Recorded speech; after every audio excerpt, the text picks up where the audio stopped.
Ini yang dipakai oleh Imam Rafi'i. Jatuhnya ke Imam Nawawi enggak tadi.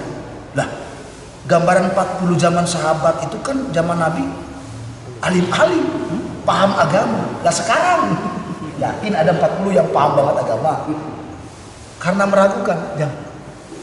Untuk menebusnya khawatir kurang sah atau kurang itu, laksanakan sholat zuhur setelah sholat Jumat. Namanya i'adah. I'adah itu sholat. Ada di kitab ini juga ada. Saya pernah dan saya kaget karena tidak dikasih tahu sebelum subuh. Saya punya jadwal baru di suatu masjid daerah Tambun. Nah, sebelum khutbah dia ngasih tahu bisik saja. Nanti sholat i'adah ya, habis sholat Jumat. Ya maksudnya apa?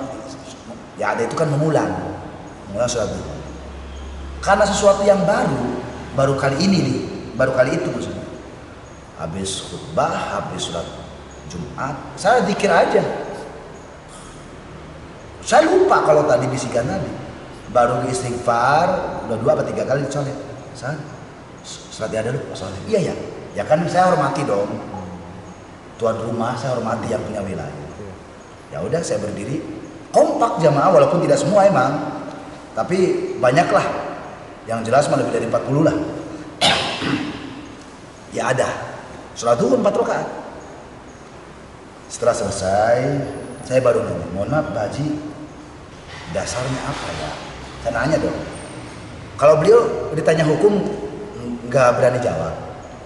Hanya saja ini sudah jadi adat dari tahun 90-an. Nih, masjid ini mah begini ngamalinya. Waduh. Jadi menjawabnya bukan pakai dalil enggak. Dari tahun 90-an, dari tahun 90-an sampai sekarang, habis sholat Jumat, ya kita sih nggak maksa, jamaah yang tidak mau nggak apa-apa. Itu bilangnya. Nggak apa-apa. Dari tahun 90-an, saya tuh melaksanakan seperti ini habis sholat Jumat. Saya berusaha memancing dengan berbagai tadi. Saya sedikit sampaikan masalah beberapa alternatif hukum segala macam. Lalu bagaimana syiar agama atau syariat ini jadi merasa berkurang gara-gara tidak bersepakat. Jamaah tidak bersepakat. Bagaimana rasanya misalnya ketika sholat Jumat membludak, lepas sholat zuhur sebagian besar ngilang. Jadi ngedom, syariat itu jadi kayak ambruk. Nilainya jadi minus. Kecuali semua jamaah bersepakat, mayoritas minimal. Setelah selesai sholat Jumat, satu mayoritas walaupun memang tidak ada, tapi mayoritas ikut. Lah ini memang enggak. Sekian ratus, paling tersisa sekian puluh. Gimana sih rasanya? Syiar syariat jadi ingin. Saya jadi enggak enak. Kayak jadi semacam aib syariat ini. Tapi saya karena orang baru, saya ngobrol sebentar nyinggung-nyinggung. Saya juga tidak mau nyinggung karena dia orang tua. Sepulah. Dan orangnya juga kalem. Kalau galak saya malah kalau dalam sebuah perbedaan hukum saya malah enakan ngadepin orang galak malah jadi. Kalau orang kalem kan jadi serba salah gitu. Serba sungkan. Tapi besoknya saya japri, minta pertimbangan, bla bla bla segala macam kemarin. Nah, 2 minggu kemudian saya dapat undangan. Konon kata beliau pun semua asatidz yang ada di jadwal khutbah Jumat itu diundang. Tolong membawa referensi. Karena ternyata dia sebelumnya mau terima kasih Ustaz. Nyatanya betul setelah Ustaz menyampaikan, mungkin waktu itu banyak orang yang lihat pada berani juga mempertanyakan. Ya saya sih kembali aja kepada jamaah, kalau nanti jamaah menyatakan cukup dengan sholat Jumat ya saya pun ikut saja. Itu gara-gara waktu itu saya ada dalam jamaah beberapa ikut nimbrung.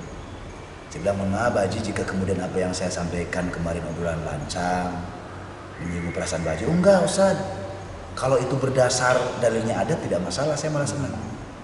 Saya menjaga itu karena ini lestari dari tahun 90-an. Sementara mungkin tidak ada yang berani membantah, tidak ada yang berani berhujat, atau mungkin karena segan. Itu 2 minggu kemudian, saya bawa kitab-kitab.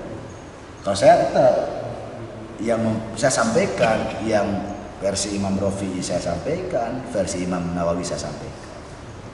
tapi dikembalikan kepada umat. Kepada umat dalam pengertian bukan berarti kita mengalahkan hukum, bukan. Artinya dalam syariat sekalipun, apalagi bab sholat, hal yang paling diutamakan adalah khusyuk. Orang akan rugi ketika khusyuknya hilang. Gara-gara perkara begini khusyuknya hilang. Padahal kata Al-Quran, qad aflahal mu'minun alladzina hum fi sholatihim khusyuk. Orang mukmin yang paling beruntung itu ketika sholatnya khusyuk. Nah, gara-gara beginian berundel. Misalnya, nah, alhamdulillah semenjak itu diputuskan cukup sholat Jumat tanpa i'adatus sholat, tanpa mengulangi sholat. Jadi begitu. Tapi kalau ada, ya silakan, mau ngikut silakan, enggak tinggalin. Enggak apa-apa.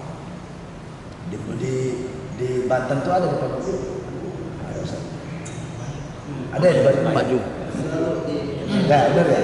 Beberapa wilayah Banten mah begitu. Hampir rata-rata. Ya sudah, artinya ketika itu umat dan ulama bersepakat, ya kita jangan sekali-kali merecok. Saya pun waktu itu mempertanyakan, wajar dong bertanya, mah wajar. Ternyata berdasarkan adat, ya sudah saya bilang. Setelahnya saya enggak. Nah, cuman malah beliaunya sendiri yang setelah itu japri dan merasa terbuka, pengurus, tokoh jamaah sama asatidz diundang semua. Ya udah saya bawa kitab-kitabnya.